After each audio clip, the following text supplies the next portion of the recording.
bisa baca tulis. Bismillahirrahmanirrahim.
Jami'an assalamualaikum warahmatullahi wabarakatuh. Alhamdulillahi wa kafa wassalatu wassalamu ala rasulil mustafa wa ala alihi wa ashabihi wa man ihtada. Faqad qala ta'ala ya ayyuhalladzina amanu taqullaha wa qulu qawlan sadida yuslih lakum a'malakum wa yaghfir lakum dhunubakum wa may yuti'illahu wa rasulahu faqad faza fawzan 'azima. Wa qala Rasulullah sallallahu alaihi wasallam ittaqillaha haitsu ma kunta wa atbi'is sayyi'atal hasanata tamhuha wa khaliqin nas bi khuluqin hasanin. Hadirin jamaah salat maghrib isya, dan tadi ada sholawatan juga ya, dalam rangka juga memperingati Isra Mi'raj Nabi SAW yang dimuliakan oleh Allah Subhanahu wa taala. Sebelum saya memulai bahasan dan materi kita pada kesempatan malam hari ini, izinkan saya menyapa jamaah terlebih dahulu. Apa kabar malam hari ini semuanya? Sehat-sehat semuanya ya. Sebagaimana himbauan tadi, yang kiranya ada gejala-gejala kurang sehat dipersilahkan untuk sholat di rumah. Stay at home, work from home ya. Kemudian apa lagi? Learn at home ya. Pokoknya at home ya. Guyonannya kan 14 hari di rumah ya. Jadi suami kerja 14 hari di rumah, alhamdulillah ya. Maka kemudian istri segera kemudian positif ya. Berpikiran positif maksudnya. Jamaah sekalian rahimakumullah, semoga Allah Subhanahu wa taala memberikan kepada kita kesehatan iman, sehat jasmani dan rohani kita, sehat keluarga kita semuanya, sehat jamaah Masjid Nurul Hidayah, sehat semua masyarakat di sekitar kita, dan yang tidak kalah penting adalah semoga sehat pula kantong-kantong kita.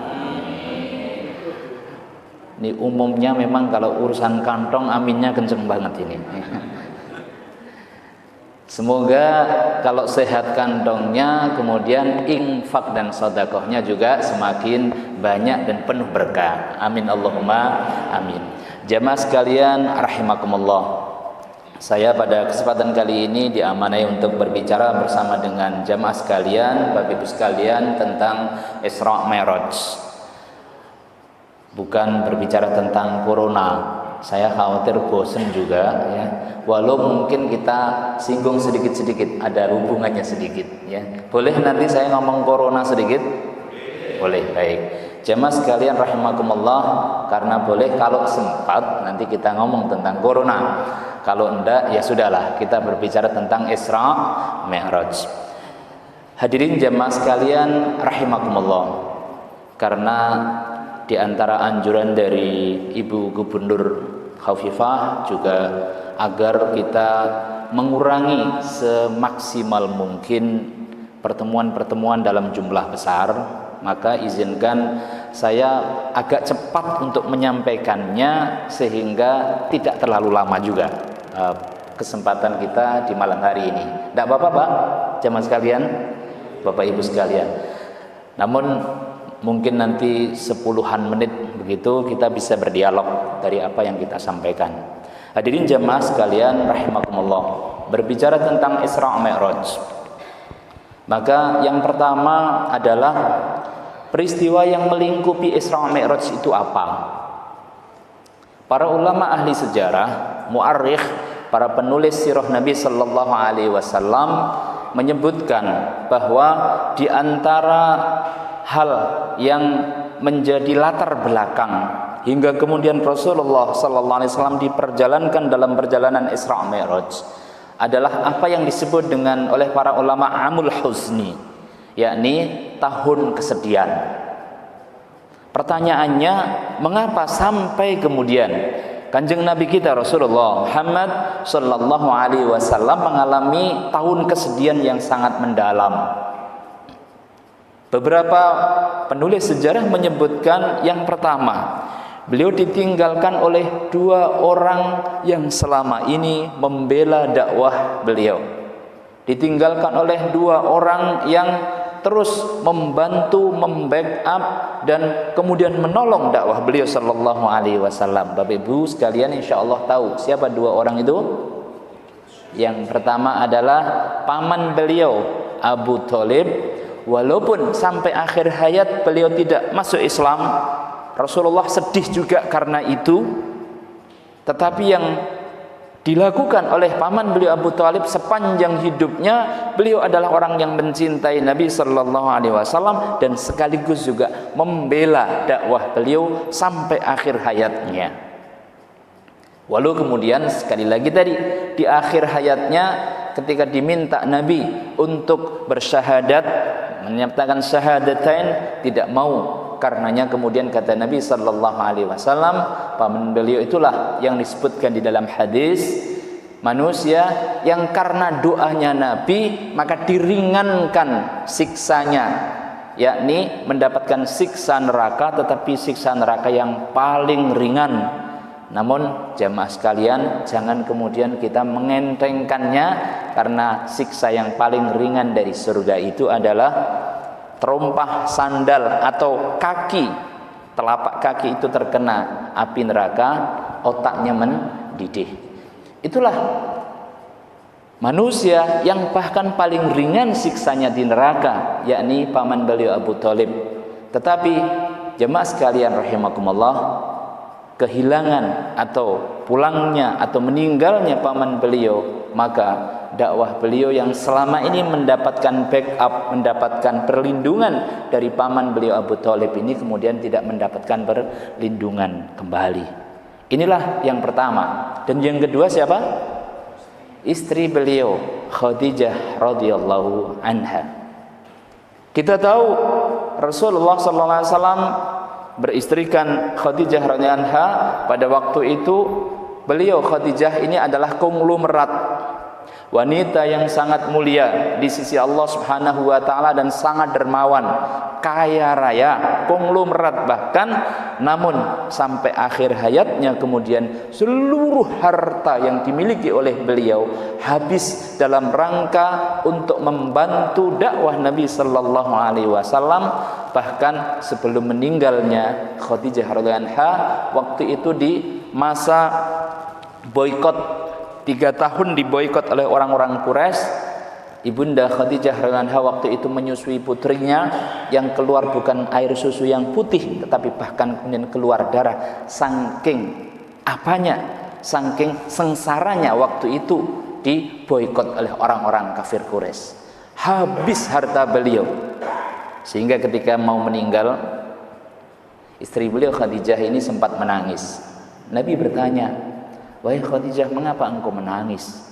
Apakah engkau menangis karena menyesal menikah denganku, hartamu habis dan sebagainya?" Tidak wahai Nabi, sekali-kali tidak. Kala, namun aku menangis Bila kemudian nanti aku dipanggil oleh Allah Subhanahu wa taala, aku sudah tidak bisa lagi membantumu, sudah tidak bisa lagi ikut membela ajaran dakwahmu. Wahai Nabi, kalau seandainya tulang belulangku itu berguna, nanti kalau saya sudah meninggal, ambil tulang belulangku kalau itu bermanfaat untuk engkau, kalau itu bermanfaat untuk dakwah. Sehingga sangat pantas kalau Rasulullah SAW ketika ditinggalkan oleh dua manusia ini, siapa? Abu Thalib dan Khadijah radhiyallahu anha, beliau mengalami kesedihan yang sangat mendalam, dan para ulama menyebutnya sebagai Amul Husni, tahun kesedihan. Tetapi jemaah sekalian rahimakumullah, di samping ditinggalkan oleh dua orang ini, Rasulullah SAW kesedihan yang sangat mendalam juga adalah karena pada tahun ke-10 kenabian tersebut Rasulullah SAW sudah melihat kecilnya kemungkinan ada orang-orang Mekah yang mau masuk Islam lagi, sehingga nampaknya sudah mentok ini. Siapa lagi yang diharapkan dari orang-orang Mekah itu yang masuk Islam? Kaum muslimin pada waktu itu jumlahnya kurang dari 200 orang. Sampai nanti hijrah itu jumlahnya ya 200-an orang, itu tidak bertambah secara signifikan.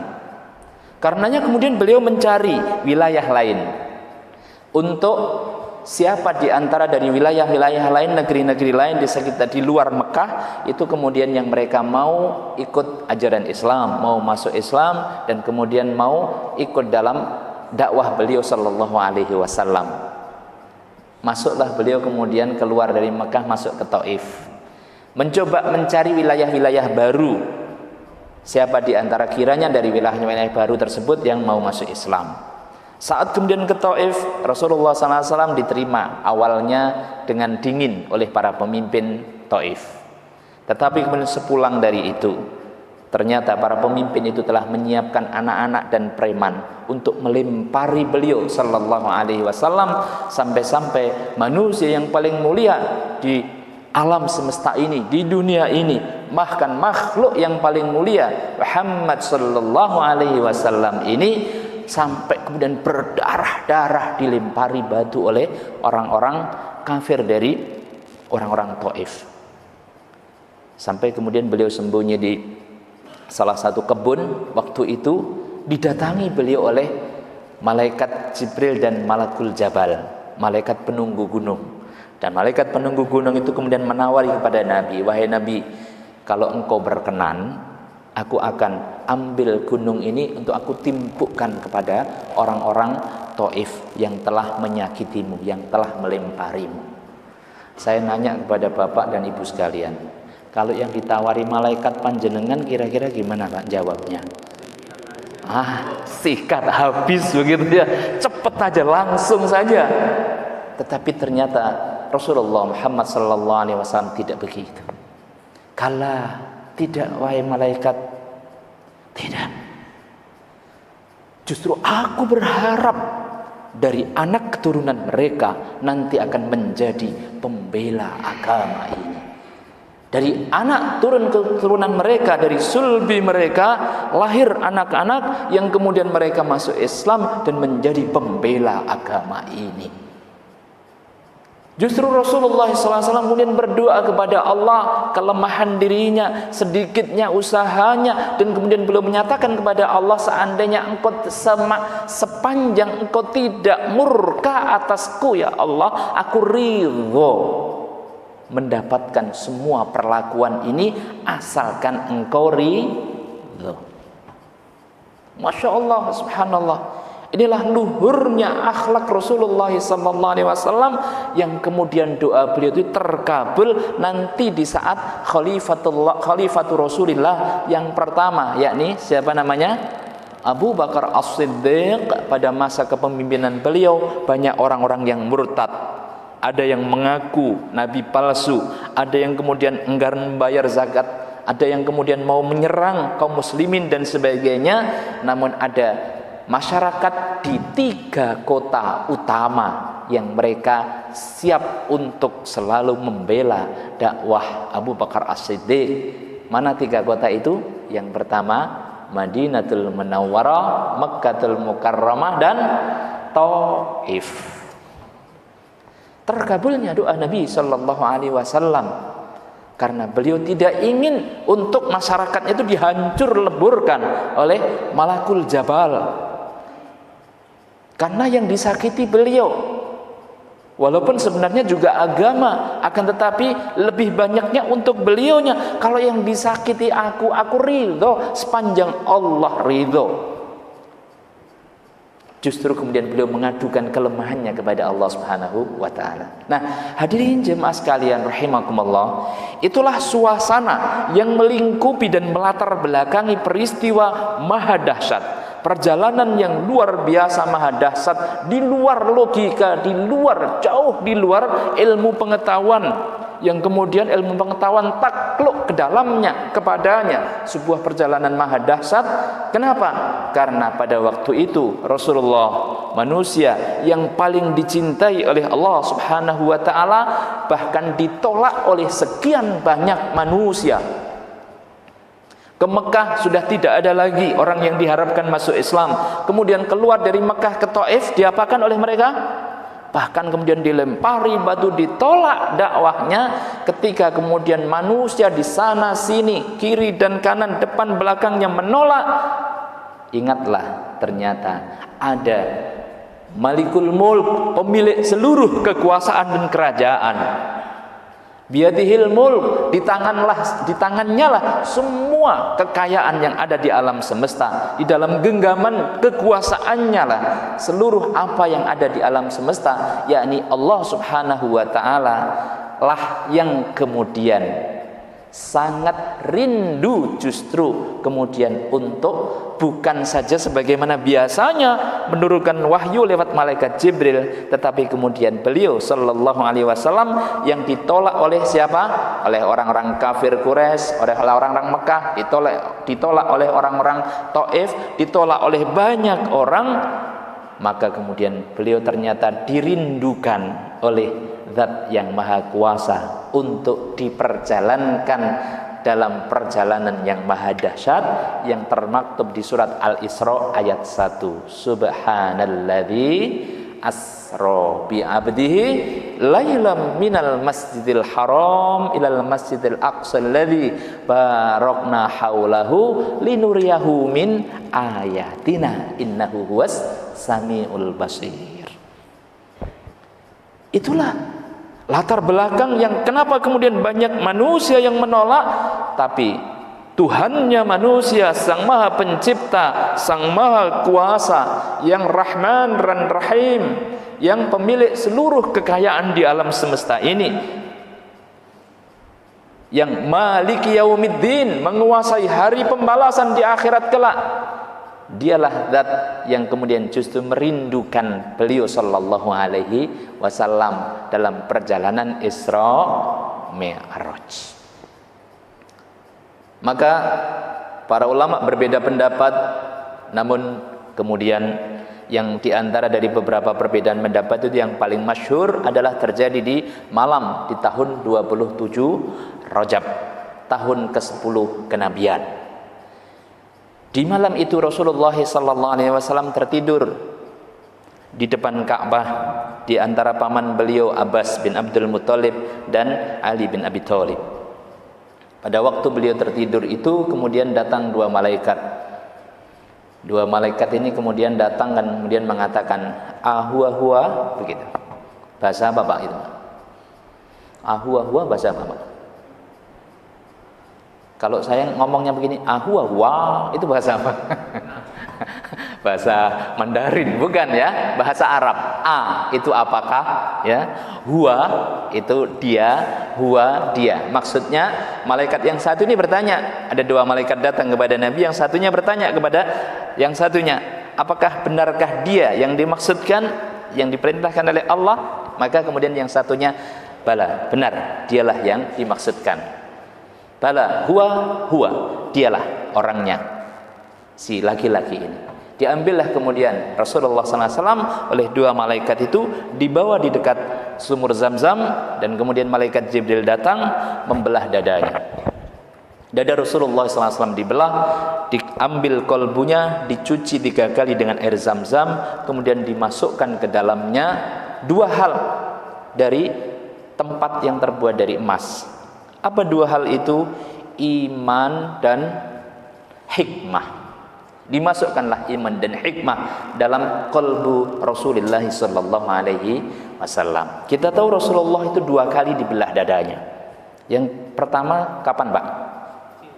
Pada waktu masih kecil, di usia 5 tahun beliau dibedah dadanya di Bani Sa'ad saat disusui oleh Halimah As-Sa'diyah. Saat itu kemudian beliau bermain-main dengan kawan-kawannya, diambil oleh malaikat, kemudian dibelah dadanya oleh malaikat Jibril. Pada waktu itu kemudian kawan-kawannya lari menyampaikan kepada Halimah As-Sa'diyah, "Qutila Muhammad, qutila Muhammad. Muhammad telah dibunuh, Muhammad telah dibunuh." Gitu. Jadi anak-anak kecil itu melihat fisik beliau dibelah dadanya oleh malaikat Jibril. Tapi pada waktu masa kecil itu beliau, waktu itu kolbunya diambil, setelah itu kemudian ada 2 titik hitam di dalam kolbu beliau, itu yang kemudian diambil untuk dibuang. 2 itu adalah, yang pertama hasad, dan yang kedua ada beberapa riwayat, saya mengambil salah satu dari riwayat tersebut. Yang pertama adalah hasad, yang kedua adalah toma. Hasad itu apa, Pak, Bu? Dengki, iri, dengki, ya. Ini adalah penyakit paling tua di langit dan di bumi. Next time insya Allah kita ceritakan tentang bab ini, sebagaimana disampaikan oleh iblis kepada Nabi Nuh, ya. Yang kedua adalah toma. Toma itu kalau bahasa Jawa tamak, Pak. Apa, Pak? Serakah. Serakah. Itu juga penyakit kedua paling tua di langit dan di bumi. Kenapa itu? Nah, next time kita sebutkan, kita jelaskan pada pertemuan-pertemuan yang lainnya.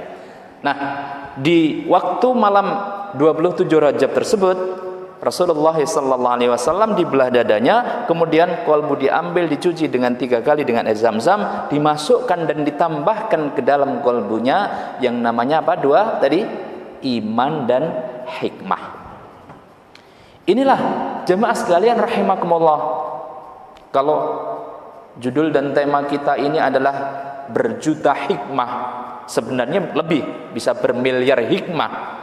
Namun tentu karena waktu terbatas kita tidak cukup 1 juta hikmah untuk kita bahas.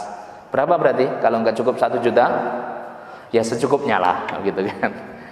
Bisa 1, 2, atau 10 hikmah. Beberapa yang kita mungkin garis bawahi nanti sambil kita dialogkan pada akhir dari pertemuan kita.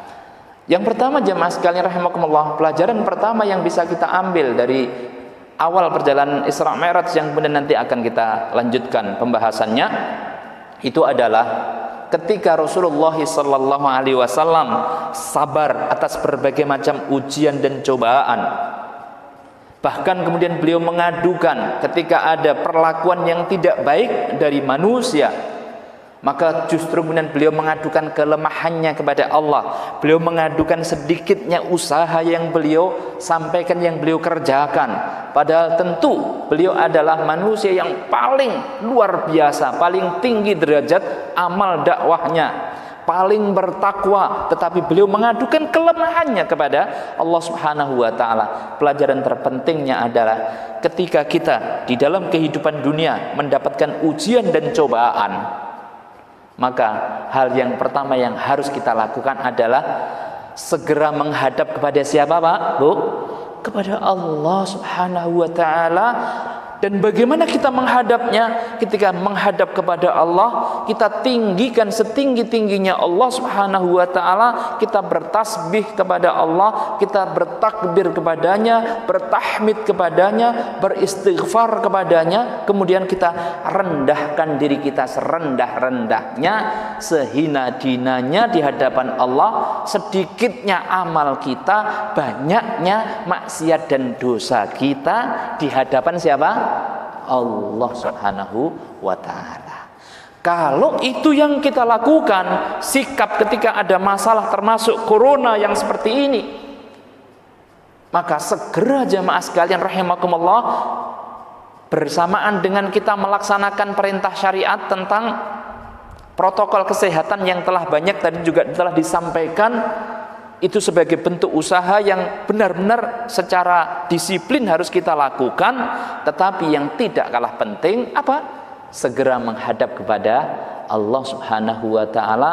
Kita rendahkan diri kita serendah-rendahnya, kita akui banyaknya kewajiban-kewajiban yang kita lalaikan, banyaknya maksiat dan dosa yang kita lakukan. Kalau itu yang kita lakukan, maka dari kisah Isra Mi'raj ini akan diangkatlah insya Allah derajat kita di sisi Allah Subhanahu wa ta'ala, sebagaimana kanjeng Nabi kita Rasulullah Muhammad sallallahu alaihi wasallam ketika ditolak oleh manusia, disakiti oleh manusia, beliau sabar, beliau adukan kelemahannya kepada Allah, diangkatlah beliau dalam perjalanan Isra Mi'raj. Yang kedua, untuk kemudian bisa menjalani dan sukses perjalanan kehidupan kita sebagaimana Rasulullah Muhammad SAW dipersiapkan dalam perjalanan mahadasat Isra Mi'raj, maka perlu kita melakukan yang namanya muhasabah. Apa muhasabah? Merefleksi diri kita, mengevaluasi diri kita. Sehingga setelah kita evaluasi, maka kalau Rasulullah langsung dibelah dadanya dan dikeluarkan kolbunya oleh malaikat Jibril, dicuci dengan air zam-zam sampai dengan 3 kali, maka jangan kemudian lakukan itu kepada kita langsung begitu, ya. Habis dengar Isra Mi'raj kemudian langsung datang kepada dokter bedah, ya. Dokter, bedah dada saya, gitu kan. Ambil kolbu saya. Tidak. Yang harus kita lakukan adalah kita cuci kolbu kita dengan qad aflaha man zakkaha. Berbahagialah, beruntunglah, sukseslah orang-orang yang selalu menyucikan kolbunya, menyucikan jiwanya, menyucikan hatinya. Setelah itu apa yang dilakukan? Ditambahkanlah iman dan hikmah. Kalau kita ingin sukses di dalam perjalanan, harus ditambahkan iman dan hikmah. Lanjut jemaah sekalian rahimakumullah, yang diriwayatkan dalam hadis sahih Rasulullah sallallahu alaihi wasallam, setelah itu kemudian dikembalikan. Anas bin Malik mengatakan bahwa aku melihat ada bekas dada beliau yang dibelah, itu ada bekasnya terlihat di dada beliau oleh Anas bin Malik. Setelah kemudian dikembalikan, maka kata Nabi sallallahu alaihi wasallam, dibawa ke hadapanku buruk. Buruk itu yang pasti jemaah sekalian rahimakumullah adalah sebuah kendaraan yang bentuknya adalah hewan. Tetapi dari hadis-hadis yang sahih, kita tidak mendapatkan riwayat sebagaimana yang tersebar di tengah-tengah masyarakat. Wajahnya berwajah wanita cantik, ya. Bahkan ada yang kreatif dijilbabi. Wah, wanita cantik dijilbabi. Itu enggak ada riwayatnya. Enggak ada riwayat sahihnya. Tetapi di riwayat yang sahih dijelaskan bahwa itu adalah kendaraan yang dipakai oleh Nabi sallallahu alaihi wasallam perjalanan Isra Mi'raj dan bentuknya adalah hewan tunggangan. Dijelaskan ciri-cirinya oleh Nabi. Sedikit lebih kecil dibandingkan dengan bighol. Bighol itu perkawinan silang antara keledai dan kuda.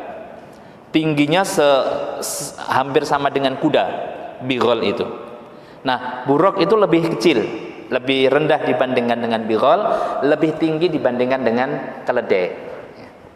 Kemudian dicirikan lagi, disebutkan lagi cirinya oleh Nabi sallallahu alaihi wasallam, yakni apa? Langkahnya adalah sejauh mata memandang. Sejauh mata memandang kemudian melangkahkan kaki. Karenanya kemudian sampai dengan saat ini ilmu pengetahuan belum menemukan yang menyamai atau yang lebih cepat dibandingkan dengan buruk dalam perjalanan Isra Mi'raj itu. Bahkan para ulama ada menyebutkan sampai akhir zaman tidak akan ilmu pengetahuan logika manusia itu bisa nyampe untuk kemudian menemukan kecepatan yang sama atau lebih cepat. Kenapa? Karena perjalanannya nanti sampai menembus Sidratul Muntaha yang nanti kita sebutkan pada penjelasan berikutnya. Nah, hadirin jamaah sekalian rahimakumullah, setelah kemudian buruk didatangkan di hadapan Nabi, beliau kemudian mau naik. Pada saat awal mau naik itu si Buraq sempat bermanuver, bergerak-gerak, dan beliau agak kesulitan. Sampai kemudian malaikat Jibril berkata kepada Buraq, "Wahai Buraq, ketahuilah bahwa ini manusia yang mau naikinmu itu adalah manusia yang paling mulia, bahkan makhluk paling mulia di sisi Allah Subhanahu wa taala." Setelah ditegur oleh Jibril demikian, maka kemudian Buraq tenang dan kemudian memudahkan Rasul untuk kemudian segera menaikinya. Naiklah beliau sallallahu alaihi wasallam. Ada beberapa riwayat, dari beberapa riwayat hadis ini kita kumpulkan, ada beberapa yang saya sampaikan. Bersiap untuk sholat berjamaah diimami oleh Rasulullah Muhammad sallallahu alaihi wasallam. Jemaah sekalian rahimakumullah, Nabi dan Rasul yang jumlahnya 120.000, ada yang dari riwayat lain 124.000.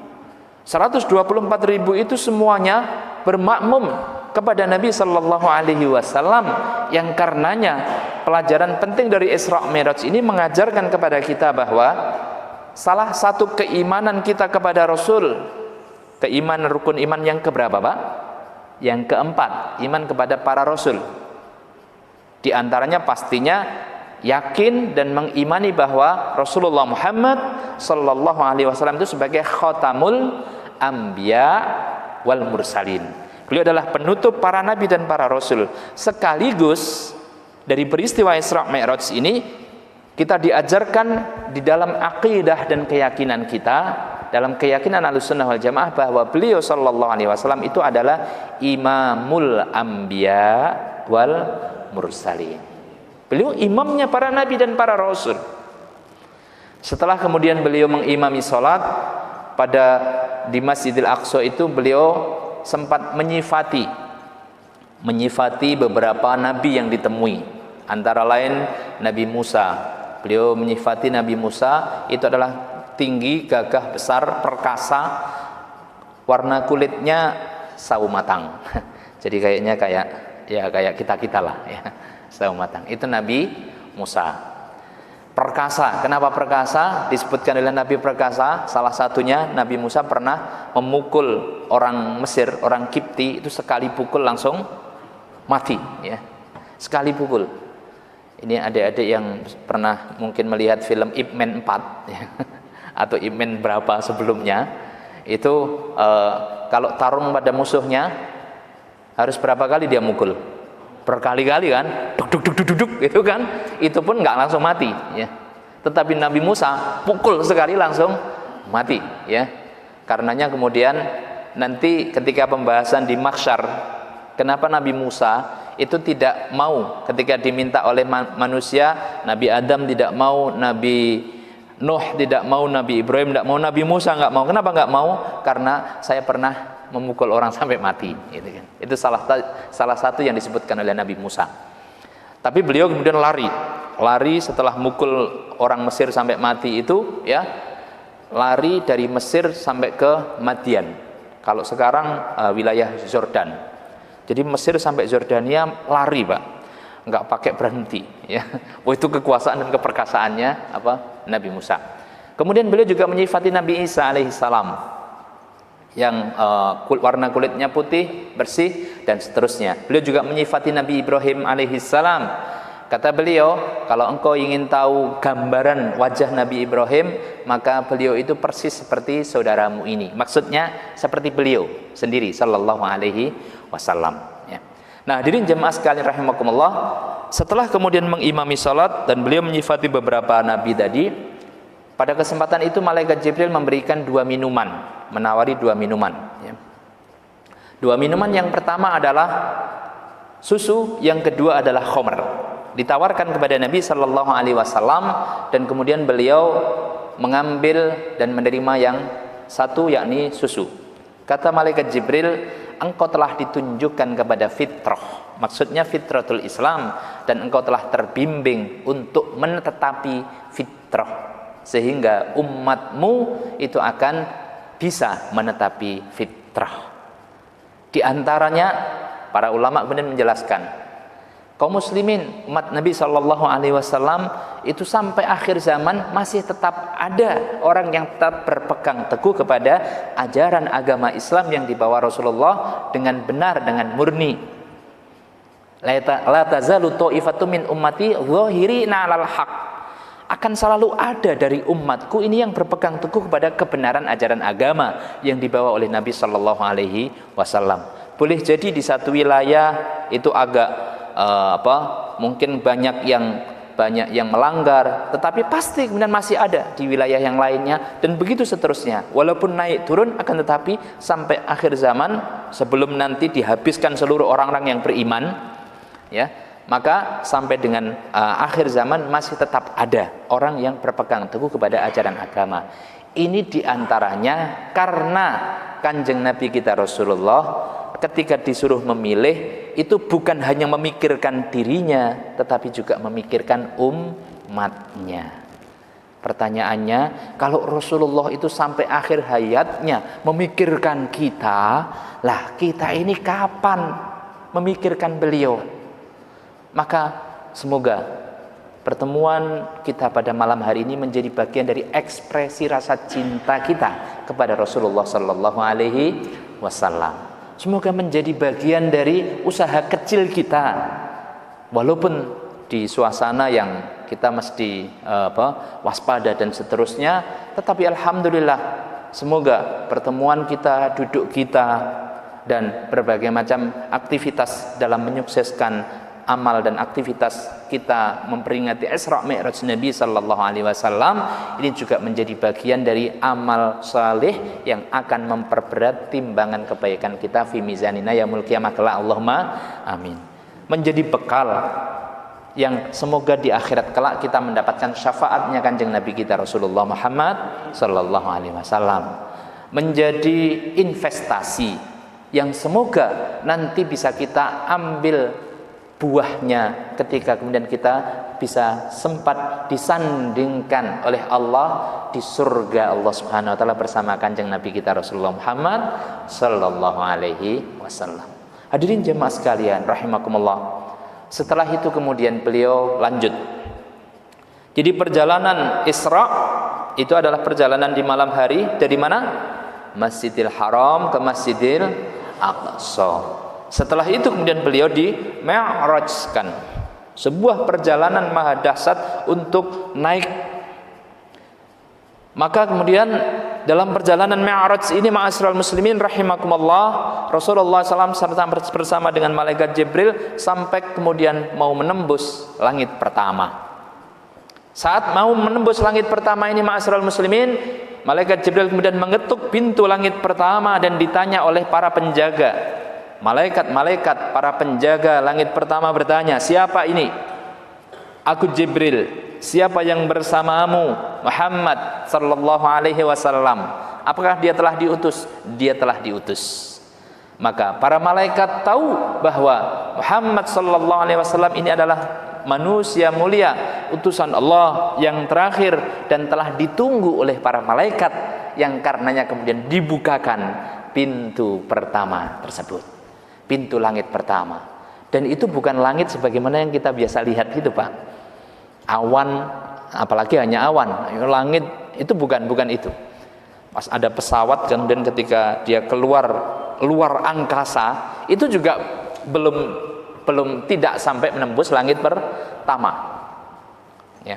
Sehingga ilmu pengetahuan sampai dengan saat ini belum mampu untuk menembus hal itu, karena itu adalah kekuasaan besar Allah Subhanahu wa taala, dan ini menjadi pelajaran berharga kita untuk bisa membaca dan mempelajari Isra Mi'raj. Itu hanya bisa dibaca dan dipelajari serta difahami dengan iman, bukan hanya logika, tetapi hanya dengan apa? Iman. Karena dia adalah mukjizat. Setelah kemudian naik ke langit pertama, di langit pertama beliau sallallahu alaihi wasallam bertemu dengan Nabi Adam. Setelah salam dan kemudian dijawab salamnya oleh Nabi Adam, ya, selamat datang wahai nabi dan anakku, ya, karena beliau adalah keturunan Nabi Adam. Hadirin jamaah sekalian rahimakumullah, cukup panjang pertemuan kalau kita kisahkan secara detail pertemuan dengan para nabi di langit-langit itu, ya. Namun mungkin next time kita akan bahas berikutnya.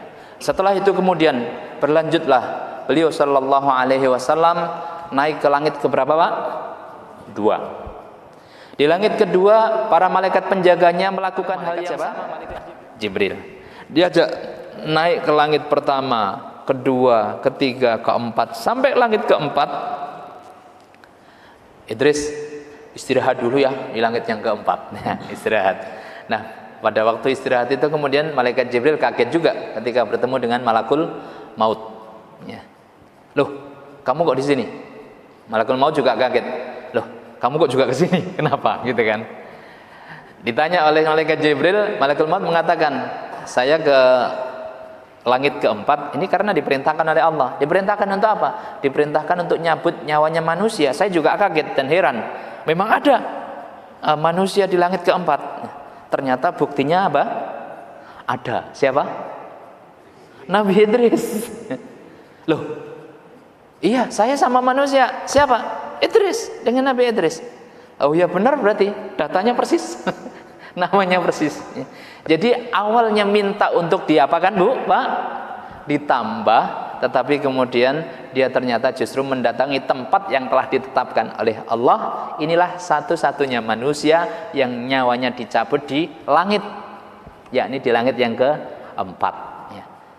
Nah, ajal itu kalau sudah tiba, maka tidak akan ada yang bisa memajukan dan tidak ada yang bisa mengundurkan. Idza jaa ajaluhum la yastakhiruna sa'atan wala yastaqdimun. Ada pelajaran tentang bab ini, menjadi bab yang cukup penting di situasi kita seperti ini, mendapatkan musibah virus atau wabah corona seperti sekarang ini. Keimanan kita harus kita tingkatkan, termasuk keimanan tentang takdir Allah Subhanahu wa taala. Salah satu takdir itu adalah apa? Ajal.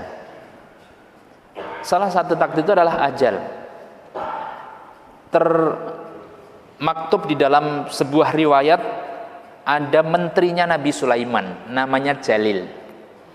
Pada suatu saat Nabi Sulaiman mengajak para menterinya untuk rapat kabinet.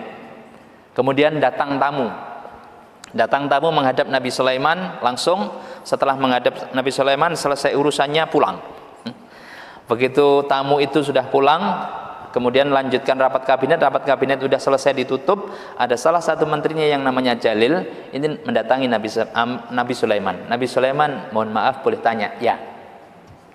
Tadi tamu Nabi Sulaiman tadi siapa? Oh, memang kenapa? Begini Nabi Sulaiman, tamu tadi itu begitu masuk, itu menatap tajam ke saya dan saya membuat rasanya sangat takut, bulu kuduk saya berdiri.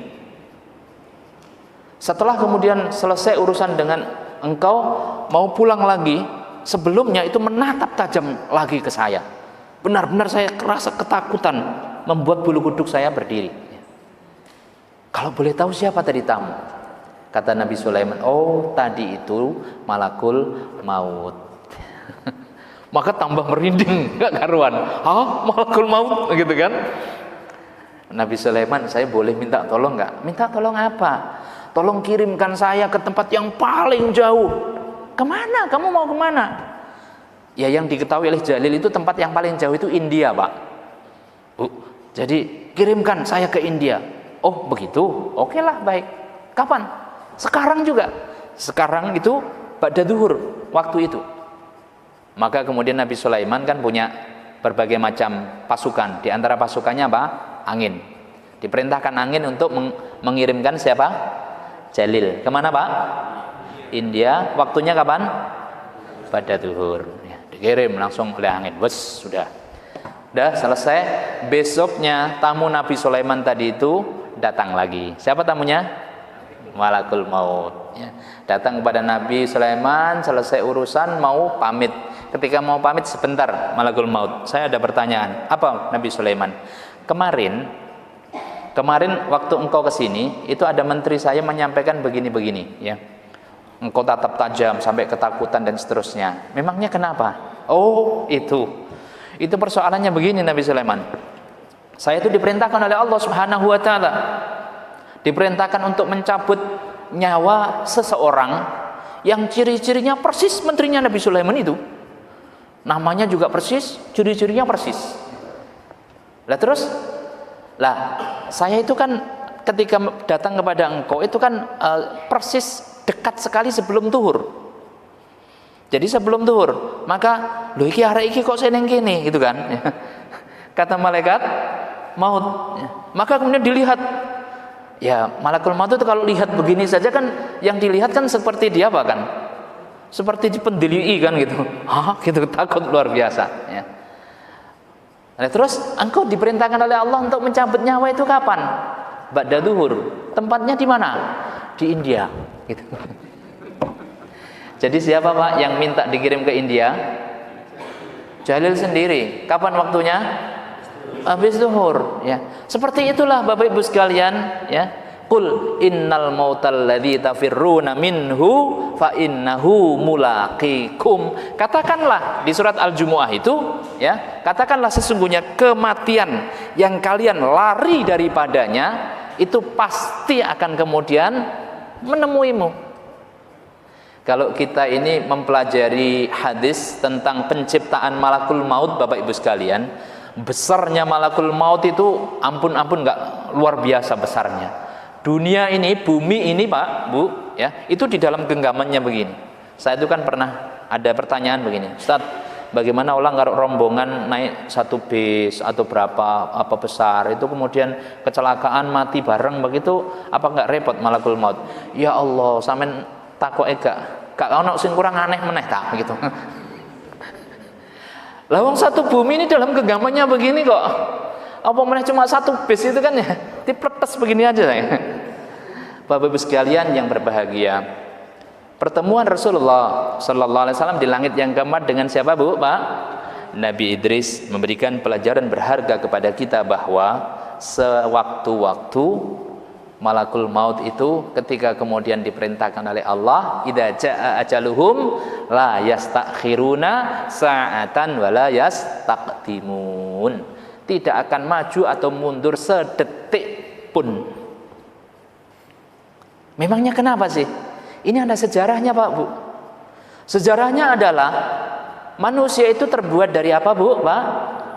Dari tanah, dari bumi, dari tanah, dari unsur bumi.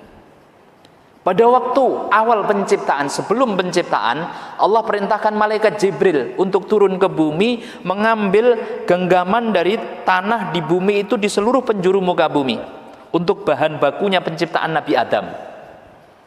Turunlah malaikat Jibril. Begitu turun sampai ke bumi, Nabi Adam mengatakan, aku diperintahkan oleh Allah untuk mengambil. Kata bumi, loh apa yang kau lakukan? Ya saya akan mengambilmu. Jangan sakiti aku, kata bumi. A'udzubillahi minka, aku berlindung kepada Allah dari apa yang kau perbuat. Karena tanah menyatakan aku berlindung kepada Allah, maka kemudian malaikat Jibril, ya wis nek ngono gak sido, itu kan. Malaikat Jibril berhasil atau gagal, Pak? Gagal. Kembali malaikat Jibril kepada Allah. Allah perintahkan lagi malaikat yang kedua, siapa? Malaikat Mikail. Turun. Begitu nyampe ke bumi, bumi mengatakan yang sama. Loh, wingi Jibril, saiki sampean Mikail. Mau ngapain sampean? Ya. Kata malaikat Mikail, mau apa? Aku diperintahkan oleh Allah untuk mengambil tanah dari seluruh penjuru engkau, penjuru muka bumi. Bumi menjerit dan mengatakan, aku berlindung kepada Allah dari apa yang kau perbuat. Maka kemudian malaikat Mikail, ya wis nek ngono, gak sido, gitu kan. Kembali kepada Allah Subhanahu wa taala. Gagal atau berhasil?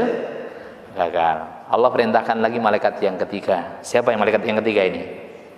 Malakul maut. Ya. Malakul maut, kau turun, ambil tanah dari seluruh penjuru muka bumi. Turunlah malakul maut itu ke bumi. Begitu kemudian mau mengambil, loh, winginane Jibril, wingi Mikail, saiki sampean. Mau ngapain sampean? Saya diperintahkan oleh Allah untuk mengambil engkau, untuk penciptaan makhluknya yang baru. Aku berlindung kepada Allah dari apa yang engkau berbuat. A'udzubillah, kata bumi. Maka kemudian malakul maut mengatakan, a'udzubillahi an arji. Aku berlindung kepada Allah dari pulang tanpa hasil. Nah, Aku berlindung kepada Allah dari gagal melaksanakan tugas. Maka apa yang dilakukan oleh malakul maut? Diambil itu bumi dari tanah dari seluruh penjuru bumi. Bumi menjerit-jerit menyatakan a'udzubillah. Si malakul maut juga mengatakan a'udzubillah. A'udzubillah, aku yo a'udzubillah, gitu kan.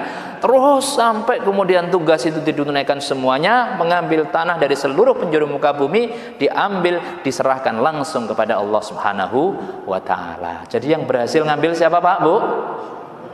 Malaikat maut, malaikat Israel. Jadi kita sama malaikat Israel itu ada sejarah yang tidak bisa dipisahkan. Sehingga setiap hari malakul maut itu nyambangi sampean-sampean itu, Pak, Bu. Nyambangi panjenengan semua, nyambangin kita semua setiap hari. Dalam riwayat disebutkan, ada yang menyebutkan 70 kali, ada yang menyebutkan 7 kali, ada yang menyebutkan 2 kali. Kalau kemudian rezekinya belum sempurna, balik lagi malaikat maut. Sakno iki utangnya durung lunas, itu kan. Maka kemudian balik, itu kan. Sepanjang rezekinya belum sempurna, maka kemudian malaikat maut kembali dan seterusnya. Nah, Bapak Ibu sekalian, perjalanan Isra Mi'raj sampai langit keempat mendapatkan pelajaran yang luar biasa, hikmah yang luar biasa dari Nabi Idris. Dan kemudian dilanjut ke langit ke-5. Sampai di langit ke-5, Nabi Muhammad SAW bertemu dengan Nabi Harun alaihissalam. Dan lanjut ke langit ke-berapa? 6. Di langit ke-6 beliau bertemu dengan Nabi Musa alaihissalam. Saat kemudian mau berpisah, mau lanjut, Nabi Musa kemudian menangis, Pak. Menangis sesenggukan. Sampai-sampai Allah bertanya, Musa, kenapa engkau menangis? Ya Allah, kalau dari senior atau junior, Rasulullah itu juniornya Nabi Musa atau seniornya, Bapak? Juniornya. Ngomongnya Nabi Musa kepada Allah itu begini. Ini saya bahasakan dengan bahasa saya. Ya Allah, beliau itu junior saya. Tetapi umat beliau lebih mulia dari saya. Umatnya pun lebih banyak yang nanti akan masuk surga dibandingkan dengan umatku. Bahkan umat beliau, sepanjang masih ada umat beliau yang berhak masuk surga, maka semuanya kemudian masuk semuanya. Baru setelah seluruh umat Muhammad yang berhak untuk masuk surga itu dimasukkan ke surga, umat-umat yang lainnya baru kemudian berhak untuk masuk surga. Nangis Nabi Musa, memikirkan siapa? Memikirkan umatnya yang rewel, yang bandel, yang gak karuan, kurang ajar itu. Siapa? Bani Israil. Masya Allah. Seperti itulah Nabi Musa. Dan kemudian Rasulullah SAW lanjut ke langit ke berapa? 7. Sampai di langit ke-7 beliau SAW bertemu dengan Nabi Ibrahim alaihissalam. Nabi Ibrahim kita tahu adalah Khalilullah, kekasih Allah Subhanahu wa taala. Manusia yang ujiannya puncak sebagaimana ujian Nabi SAW. Ujian Nabi Ibrahim itu adalah puncak ujian di antara ujian dari para nabi dan para rasul. Beliau lama sekali menikah, nggak punya anak. Berapa tahun? Lebih dari 60 tahun nggak punya anak. Setelah itu kemudian diusulkan oleh istri pertamanya, Bunda Sarah. Bunda Sarah itu adalah wanita yang padanya diberikan separuh kecantikan dunia. Kalau separuh ketampanan tapi kepada siapa? Nabi Yusuf. Separuh kecantikan dunia itu diberikan kepada Bunda Sarah, istrinya Nabi Ibrahim. Nah, kemudian budak beliau hadiah dari Raja Mesir itu kemudian ditawarkan kepada Nabi Ibrahim untuk dinikahi, kemudian setuju dinikahi dan kemudian mendapatkan putra yang namanya siapa? Nabi Ismail alaihissalam. Lama nggak punya putra, langsung disuruh oleh Allah untuk membawa pergi ke tempat yang tidak ada kehidupan, tidak ada tanaman, tidak ada air, tidak ada orang yang lewat di situ. Walaupun kemudian nanti menjadi Baitul Haram, di dekat Inda Baitikal Haram, di dekat Masjidil Aqsa, di dekat Ka'bah. Tetapi pada waktu itu sama sekali nggak ada. Begitu setelah perjalanan panjang agak lama tentu kisahnya. Setelah itu kemudian Nabi Ismail faidza balaghu malhu sa'ya, sudah bisa diajak untuk membantu pekerjaan orang tuanya, maka kemudian diperintahkan untuk apa, Bu? Pak? menyembelih Nabi Ismail. Ini arafil manam anni azbahu. Luar biasa puncak ujiannya. Tetapi Nabi Ibrahim, wa idzibtala Ibrahim rabbuhu bikalimatin fa'atammahunna. Nabi Ibrahim itu ketika diuji berbagai macam perintah, berbagai macam larangan, dilaksanakan dengan sempurna seluruhnya. Maka beliau berhak untuk mendapatkan tempat yang paling tinggi, yakni di langit yang keberapa, Pak? Ketujuh. Masya Allah. Pada waktu itu setelah menyampaikan salam, dilihat oleh Nabi SAW, Nabi Ibrahim itu punggungnya disandarkan di Baitul Ma'mur. Apa itu Baitul Ma'mur? Baitul Ma'mur itu jemaah sekalian rahimakumullah, kalau di muka bumi ini ada tempat di mana manusia ketika kemudian tawaf kepada Allah Subhanahu wa taala mengelilingi apa? Ka'bah, maka di Baitul Ma'mur lah para malaikat itu beribadah kepada Allah Subhanahu wa taala. Dalam hadis sahih disebutkan tempatnya adalah lurus dengan Ka'bah. Kalau seandainya jatuh, itu jatuhnya ke Ka'bah. Itulah Baitul Ma'mur. Di Baitul Ma'mur itu disifati oleh Nabi Ibrahim, disampaikan kepada Nabi sallallahu alaihi wasallam, setiap harinya itu ada 70.000 malaikat yang masuk dalam rangka beribadah kepada Allah Subhanahu wa taala. Setiap hari. Berapa, Pak, Bu? 70.000 malaikat. Jadi malaikat itu jumlahnya berapa? Tak terbatas. Tak terbatas. Pernah dalam satu kesempatan beliau bersama dengan para sahabat itu mendengar ada suara bergemuruh dari atas. Dia bertanya kepada para sahabat, tahukah engkau ini suara apa? Allah wa rasuluhu alam. Allah dan Rasulnya yang lebih tahu. Maka kemudian Rasulullah SAW menyampaikan bahwa saat ini para malaikat di langit ketujuh, di Baitul Ma'mur dan seputarnya itu penuh dengan malaikat dan sama sekali berdesak-desakan, tidak ada tempat sedikit pun yang luang. Kenapa? Mereka beribadah kepada Allah Subhanahu wa taala. Begitulah salah satu dari linuriyahu min ayatina, Allah ingin menunjukkan kebesaran Allah Subhanahu wa taala, tanda-tanda kebesaran Allah itu adalah dalam kerajaan langit yang ketujuh. Di sana ternyata ada Baitul Ma'mur, di mana setiap harinya ada berapa?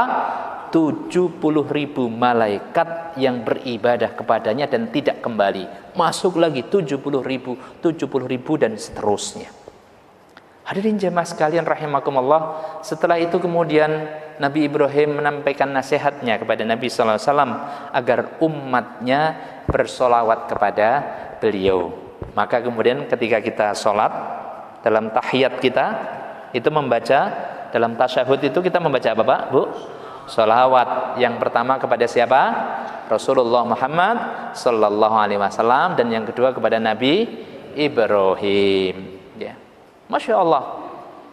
Karena beliau adalah Abul Anbiya, bapaknya para nabi, termasuk kakeknya Nabi sallallahu alaihi wasallam. Yang dengan itu syariatnya di dalam sunnahnya kita membaca sholawat kepada Rasulullah sallallahu alaihi wasallam dan Nabi Ibrahim alaihissalam. Setelah itu kemudian Nabi Ibrahim menyampaikan bahwa dari kenikmatan surga itu ada tanaman-tanaman yang sangat subur di surga. Ketahuilah sesungguhnya tanaman-tanaman di surga, benih atau bibitnya itu adalah subhanallah walhamdulillah wala ilaha illallah wallahu akbar. Ini adalah 4 zikir yang paling tua, yang itulah yang menjadi benih ketika kemudian manusia umat Rasulullah sallallahu alaihi wasallam memperbanyak zikir-zikir yang paling tua ini, maka akan menjadikan tumbuh suburnya tanaman-tanamannya di surga nanti di sisi Allah Subhanahu wa taala. Subhanallah itu zikir yang paling tua, ketika para malaikat diperintahkan oleh Allah untuk menyangga arsy Allah, merasa keberatan, maka Allah perintahkan kepada para malaikat untuk berzikir subhanallah subhanallah subhanallah. Maka dalam zikir yang dilakukan oleh para malaikat itu menjadikan terasa ringan arsy Allah Subhanahu wa taala untuk disangga oleh para malaikat. Zikir yang kedua, yang paling tua adalah apa? Alhamdulillah. Dan seterusnya, cuma waktu tidak cukup kalau kita membahas detail tentang sejarah 5 zikir ini. Baru 4, yang kelima apa?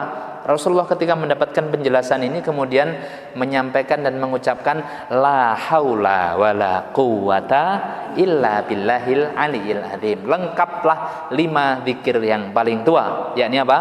Subhanallah, alhamdulillah, wala ilaha illallah, wallahu akbar, wala haula wala quwata illa billahil aliyil azim. Ya, dalam work from home di masa corona kali ini, Bapak Ibu sekalian, perbanyaklah zikir-zikir ini, karena zikir-zikir ini luar biasa dahsyat manfaatnya di sisi Allah Subhanahu wa Ta'ala, dan semoga juga menjadi sarana untuk kemudian bisa diangkatnya wabah ini dari kita semuanya, dari keluarga kita, masyarakat kita, dari bangsa kita Indonesia, dan juga dari manusia ini, sehingga kita bisa menjalani kehidupan yang lebih baik lagi di sisi Allah. Amin Allahumma amin. Hadirin jamaah sekalian rahimakumullah, setelah itu Rasulullah sallallahu alaihi wasallam, ada beberapa banyak riwayat, tetapi ada beberapa yang saya lewatin ya. Diajak lagi, ada beberapa riwayat. Riwayat yang pertama adalah diajak berjalan, ada yang kedua adalah diangkat lagi, yang kemudian tempatnya adalah di Sidratil Muntaha. Pada waktu itu ya, di Sidratil Muntaha itulah Rasulullah SAW menyifati beberapa di antaranya, tetapi kalimat utamanya adalah keindahannya tidak ada manusia yang bisa menggambarkannya. Keindahan di Sidratil Muntaha. Yang kedua adalah pada waktu itulah Rasulullah SAW ditunjukkan oleh Allah SWT bentuknya malaikat Jibril yang asli, di mana malaikat Jibril itu punya 600 sayap. Salah satu sayapnya kalau dikepakkan itu sudah menutup muka bumi, seluruh muka bumi itu. Salah satu sayapnya, sehingga betapa besarnya malaikat Jibril itu. Dan Allah Subhanahu wa Ta'ala ingin menunjukkan kepada Rasulullah sallallahu alaihi wasallam keutamaan, kebesaran dan keindahan dari Jibril itu di hadapan Nabi sallallahu alaihi wasallam, yang karenanya jemaah sekalian rahimakumullah, masya Allah wa subhanallah, itulah yang menyebabkan Rasulullah sallallahu alaihi wasallam di dalam menjalani kehidupan itu tenang. Di antaranya apa? Karena ada yang selalu membackup-nya. Siapa yang membackup-nya? Backingnya siapa? Di samping tentu Allah Subhanahu wa Ta'ala, ada yang senantiasa bersamanya, yakni malaikat Jibril. Saya nanya kepada Bapak Ibu sekalian, Bapak-bapak misalnya, ada anak-anak kecil kemudian lari langsung lompat ke bapak-bapak ya. Kerasa sakit begitu kan. Atau kemudian kadang-kadang mukulin gitu kan. Kalau dipukulin anak kecil, Pak, balas atau enggak, Pak? Ya enggak lah ya. Enggak lah. Kenapa? Ya namanya anak kecil. Seperti itulah Rasulullah sallallahu alaihi wasallam. Mengapa kemudian disakiti ya, dilempari kotoran, kemudian sampai kemudian waktu beliau pernah di depan Ka'bah sujud, itu dilempari kotoran oleh Uqbah bin Abi Mu'aid. Kotoran dan darah yang penuh satu timba besar itu ditimpakan kepada Nabi. Balas enggak beliau? Enggak. Kenapa? Ya karena menganggap orang-orang itu kayak anak-anak kecil. Apakah beliau takut? Sama sekali nggak takut. Kalau beliau mau, apa tadi yang nawarin beliau balas siapa, Pak? Malaikat. Dan kalau beliau mau, malaikat Jibril sewaktu-waktu bisa dipanggil, ya kan? Lah kalau malaikat Jibril datang kepada orang yang nyakitin, diapakan, Pak? Lewang sayapnya saja menutupi langit, menutupi seluruh muka bumi, ya. Diselentik begini ya, Pak. Hancur, gitu kan? Allahu Akbar walillahil hamd. Ditunjukkan oleh Allah Subhanahu wa Ta'ala malaikat Jibril. Sehingga jemaah sekalian rahimakumullah, masya Allah wa subhanallah, Rasulullah SAW juga menggambarkan kebesaran dan kemuliaannya Jibril. Tetapi jemaah sekalian rahimakumullah, dalam riwayat disebutkan bahwa kemudian Nabi SAW diangkat lagi di satu tempat yang dimana bahkan Jibril pun tidak berhak untuk ikut di dalamnya. Berarti kalau ada VIP, ada apa lagi Pak di atasnya? VVIP. Kalau Rasulullah berarti apa? V-nya banyak banget kan? VIP di sisi Allah Subhanahu wa taala. Loh, VIP-nya itu malaikat Jibril. Kalau di surat Al-Qadr itu kalau waktu malam Lailatul Qadar, Pak, itu ada turun malaikat, bunyi ayatnya gimana? Tanazzalul malaikatu war ruhu fiha. Ruhu itu siapa? Malaikat Jibril. Turunlah jutaan malaikat di malam Lailatul Qadar, waruhu, dan malaikat Jibril. Pada setiap malam Lailatul Qadar turun ribuan atau jutaan malaikat dan juga malaikat Jibril. Malaikat Jibril dipisahkan. Kenapa? Karena dia adalah malaikat yang paling mulia, paling tinggi derajatnya di sisi Allah Subhanahu wa taala. Di dalam riwayat tentang hari kiamat, hari kiamat itu terjadi, kemudian ada trompet yang ditiup oleh siapa, Pak, Bu? Malaikat Israfil.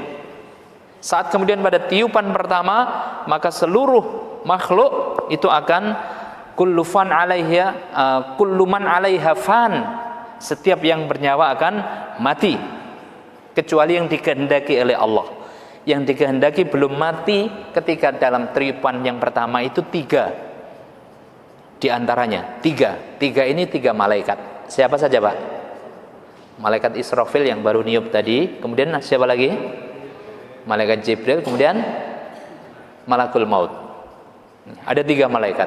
Setelah kemudian tinggal 3, maka dalam waktu yang telah ditentukan oleh Allah Subhanahu wa taala dimatikan lagi 1. Siapa yang matikan 1 ini? Malaikat siapa dulu? Israfil. Ya. Kalau saya kasih tebak-tebakan nanti ngira-ngira siapa dulu ya gitu kan. Ada tentu kemudian kita berlandaskan dalil yang sahih ya. Kemudian siapa? Malaikat Israfil. Tinggal berapa? Siapa? Jibril dan Israel atau malaikat maut ya. Setelah itu siapa lagi? Dimatikan 1. Siapa dulu? Tebak-tebakan lagi, Pak. Ini bukan tebak-tebakan ya. Maka kemudian Allah perintahkan kepada Malakul Maut untuk mencabut nyawanya sendiri ya. Malakul Maut diperintahkan untuk nyabut nyawa sendiri. Begitu dia nyabut nyawanya sendiri, dia merasakan kesakitannya. Aduh, luar biasa sakit, rasa sakaratul maut. Pada setiap kematian itu ada sakaratul maut. Kecuali 1 orang, satu jenis manusia yang tidak merasakan sakaratul maut. Siapa? Orang yang mati syahid. Itu tidak merasakan sakaratul maut. Nah, si malaikat maut mencabut nyawanya sendiri, dia merasakan sakaratul maut dan kemudian mengatakan, aduh luar biasa sakit rasa sakaratul maut. Kalau tahu sakitnya seperti ini, aku akan lebih lembut untuk mencabut nyawa manusia. Telat. Telat, manusianya udah habis. Manusianya udah habis ya.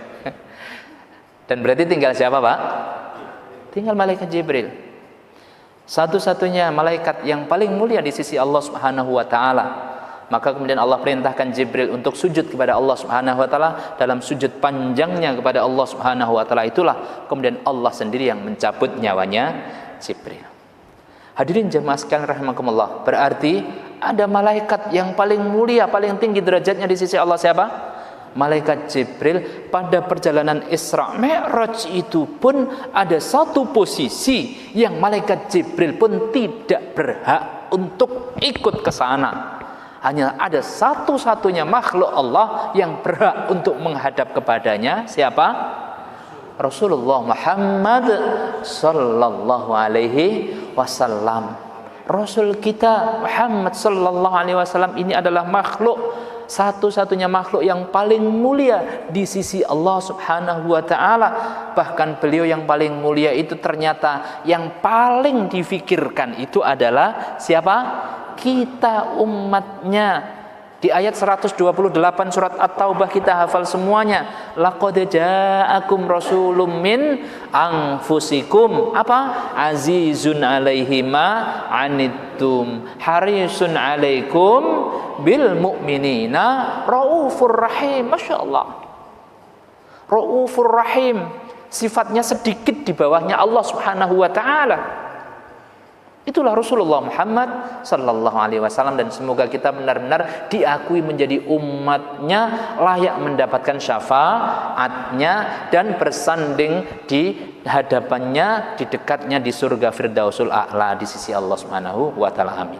Hadirin jamaah sekalian rahimakumullah, pada waktu itulah Rasulullah sallallahu alaihi wasallam mendapatkan oleh-oleh yang paling berharga dari perjalanan Isra Mi'raj. Apa oleh-oleh paling berharga dan paling istimewa? Mendapatkan perintah untuk beliau dan umatnya salat 50 waktu, ya. Kalau 50 berarti dibagi 24 jam berapa, Pak? 1 jam 2 kali sholat lebih, ya.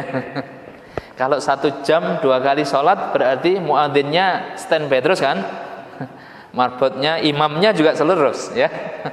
Habis sholat, zikir, habis itu adzan lagi, begitu kan? Masya Allah, 50 sholat Rasulullah terima dengan penuh ta'zim, dengan penuh pengagungan kepada Allah, dengan khusyuk, dengan tawadhu, dibawa turun. Dan kemudian sampai ke langit ke-6 bertemu dengan Nabi Musa. Nabi Musa, Muhammad, sebentar, ada apa? Engkau mendapatkan apa dari Allah Subhanahu wa taala? Aku mendapatkan perintah salat berapa waktu? 50 waktu. Muhammad, udah langsung aja minta lagi kepada Allah diskon. Minta keringanan. Tidak akan kuat, aku telah menguji kepada umatku Bani Israel yang lebih fisiknya lebih kuat, kekuatannya juga lebih kuat dari umatmu, itu nggak kuat itu. Minta keringanan, minta diskon. Akhirnya Nabi SAW menghadap lagi kepada Allah Subhanahu wa taala dan kemudian didiskon 10%. Berarti berapa? Didiskon 5. Masih berapa? 45. Ya. Turun lagi, ketemu Nabi Musa, minta lagi Muhammad, udah minta lagi, gitu kan? Ya. Kira-kira benar nggak usulnya Nabi Musa ini? Benar nggak? Bermanfaat nggak bagi kita? Bermanfaat. Kita nggak bayangin, Pak. Sehari semalam berapa? 50, ya. Akhirnya turun naik, beliau naik turun sampai kemudian diputuskan oleh Allah Subhanahu wa taala menjadi berapa waktu? 5 waktu. Diterima dengan khusyuk, penuh penghargaan, penghormatan kepada Allah Subhanahu wa taala, tawadhu, dan kemudian turun ketemu dengan Nabi Musa, disampaikan lagi berapa? 5. Minta lagi wahai Muhammad, itu kan. Minta lagi diskon. Kata Rasulullah SAW, aku sudah beberapa kali naik dan turun, aku malu kepada Allah Subhanahu wa taala dan aku pasrah kepada Allah Subhanahu wa taala. Dan ternyata malunya Rasulullah SAW itu sesuai dengan keputusan dan ketetapan Allah. Dari atas Allah kemudian berfirman, wahai Muhammad, sungguh 5 waktu yang telah engkau terima aku perintahkan kepadamu dan umatmu ini sesuai dengan yang telah aku tetapkan dan akan mendapatkan balasan. Walau 5 waktu yang dikerjakan, balasannya adalah 50 waktu. Hadirin jemaah sekalian rahimakumullah, inilah oleh-oleh yang paling berharga dan paling istimewa dari perjalanan Isra Mi'raj Nabi sallallahu alaihi wasallam yang kemudian dibawa turun. Dan tentunya kalau kita mengingat Isra Mi'raj, maka mari kita jadikan kesempatan kita untuk mengingat peristiwa dan mempelajari Isra Mi'raj ini. Salah satu pelajaran hikmah terbesarnya adalah kita jadikan momentum untuk meningkatkan kualitas dan kuantitas solat kita di sisi Allah Subhanahu wa ta'ala. Kata Allah Subhanahu wa ta'ala, wasta'inu bis-sabri was-shalah. Mintalah tolong kepada Allah Subhanahu godaan syaitan, maka insya Allah perjuangan kita melawan godaan setan itu dinilai kebaikan oleh Allah Subhanahu wa ta'ala. Syukur-syukur kalau kemudian bisa langsung kembali ke khusyuk. Tetapi ingat, begitu kita ingat macam-macam di luar sholat, maka saat itu kita sedang digoda oleh setan. Apa yang harus kita lakukan? Berjuang keras melawan godaan setan. Next time tentu hal-hal praktis detail seperti ini kita bisa bahas pada kesempatan-kesempatan yang lainnya. Nah, jemaah sekalian rahimakumullah, inilah peringkat yang ketiga, ya. Biasanya Kita di peringkat berapa, Pak? Peringkat 2 atau 3, Pak? Kalau kita mengalami peringkat yang ketiga, ya, maka ini yang harus dilakukan. Dan peringkat yang keempat serta kelima, Masya Allah, peringkat keempat ini orang yang khusyuknya sudah full. Khusyuknya sudah full, ya. Pada yang demikian itu Allah akan memberikan ganjaran dan pahala yang penuh dari sholat-sholat yang dia lakukan, dan tentu akan menjadikan nilai kebaikan bagi amal-amal yang lainnya. Baik, Bapak Ibu sekalian rahimakumullah, inilah perjalanan Isra Mi'raj Nabi sallallahu alaihi wasallam. Setelah kemudian beliau turun, itu menjadi ujian bagi kaum muslimin, ujian bagi orang-orang yang beriman. Semakin mantaplah orang-orang yang beriman semacam Abu Bakar As-Siddiq ketika mendapatkan informasi tentang Isra Mi'raj itu, diprovokasi oleh Abu Jahal. Abu Bakar, itu temanmu sudah benar-benar gila. Saya ada bukti, ada alat buktinya. Apa? Dia bohong. Dia cerita diperjalankan dari Masjidil Haram ke Masjidil Aqsa, kemudian naik, padahal berangkatnya ba'da Isya. Tetapi sudah sampai ke Masjidil Haram kapan? Sebelum subuh. Ba'da Isya kalau di kita jam berapa, Pak? Anggap jam 8. Berarti pulang sebelum subuh, berarti jam berapa, Pak? Kalau di sini anggap saja paling ini jam 4 lah, ya. Jam 8 sampai jam 4 berapa jam? 8 jam. Hanya 8 jam perjalanan dari mana? Masjidil Haram, Masjidil Aqsa, naik ke langit. Bagaimana Abu Bakar, ya? Apakah kau tetap ikut ajarannya Muhammad yang sudah nggak karuan lagi ngomongnya, gitu kan? Kata Abu Bakar As-Siddiq, kata beliau, ya, saya percaya, kata beliau, kalau itu benar dikatakan oleh Rasulullah Muhammad SAW, jangankan yang seperti itu, yang lebih dari itu pun aku percaya. Sehingga beliau mendapatkan julukan apa?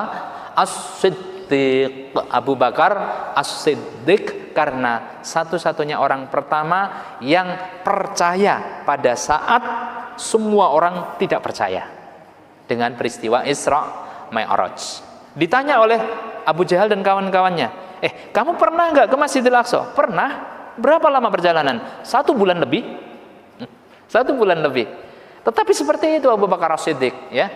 Saya tetap percaya, lebih dari itu pun saya percaya. Akhirnya beliau digebukin oleh orang-orang kafir Quraisy sampai kemudian pingsan dan seterusnya. Tetapi seperti itulah orang yang beriman, bahkan memiliki derajat as-siddiq, percaya penuh semua berita yang berasal dari Allah dan Rasul-Nya, pastilah kemudian dia beriman, percaya, dan tidak ada keraguan sedikit pun di dalamnya. Dan seperti itulah seharusnya bagi kita seorang muslim mukmin mendapatkan informasi dan penjelasan tentang apa saja yang dari Allah dan Rasul-Nya, dari hadis-hadis sahih, maka semuanya kita percaya dengan sepenuh hati, sepenuh jiwa, dan tidak ada keraguan sedikit pun.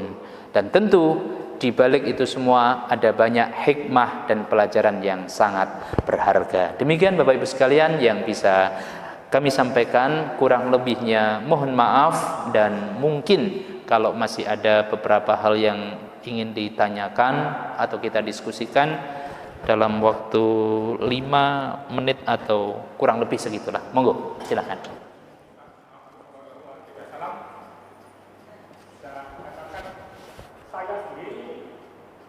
Baca surat-surat pendek aja kan, nggak hafal-hafal. Kok Nabi Muhammad itu ketika sholat berjus-jus bisa hafal, kalau tiap malam bisa berapa jus bisa hafal. Dan terkenal juga Nabi Muhammad itu bil umi, tidak bisa baca tulis. Bagaimana ceritanya? Assalamualaikum. Pak Ivan. Oke.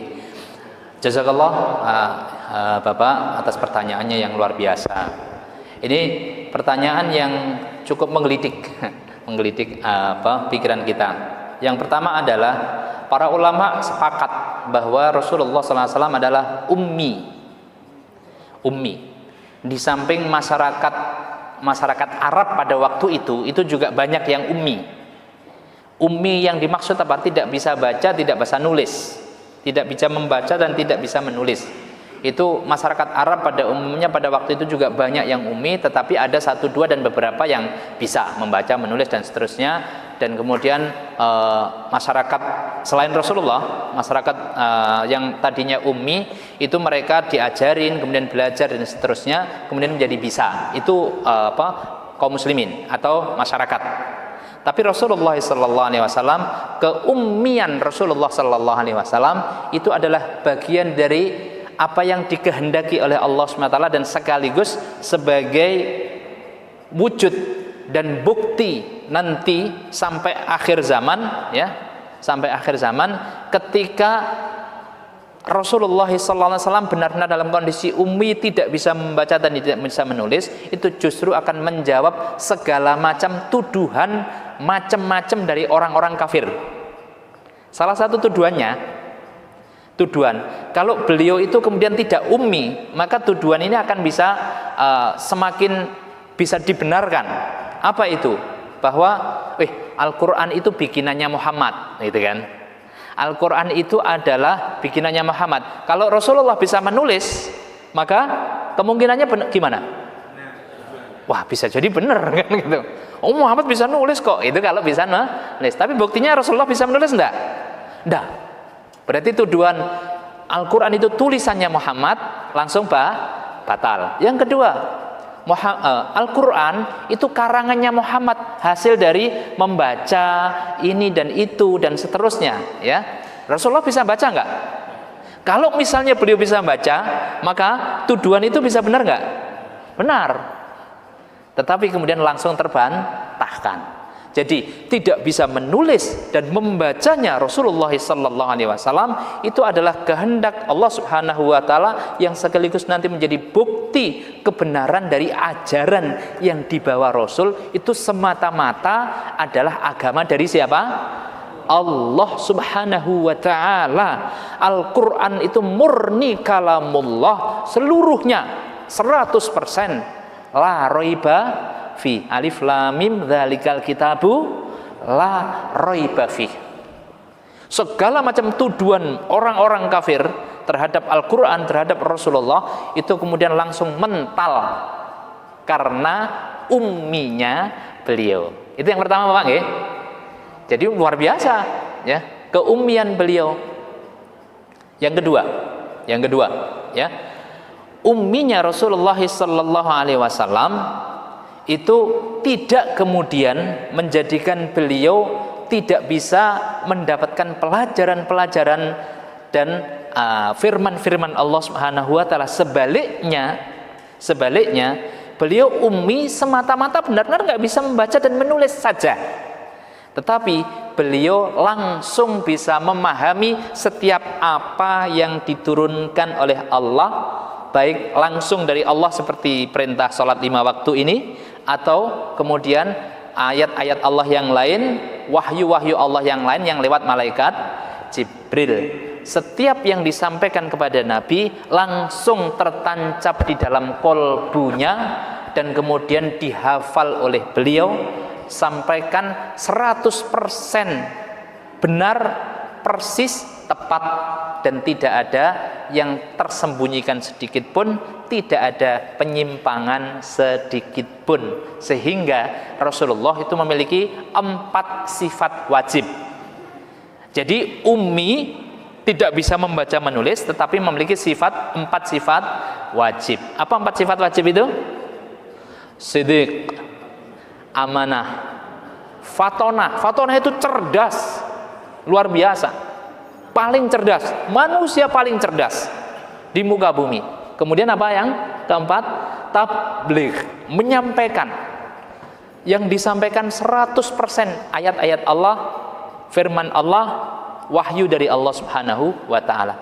Bahkan kemudian sabda beliau, hadis beliau itu pun juga wa ma yantiqu anil hawa in huwa illa wahyu yuha.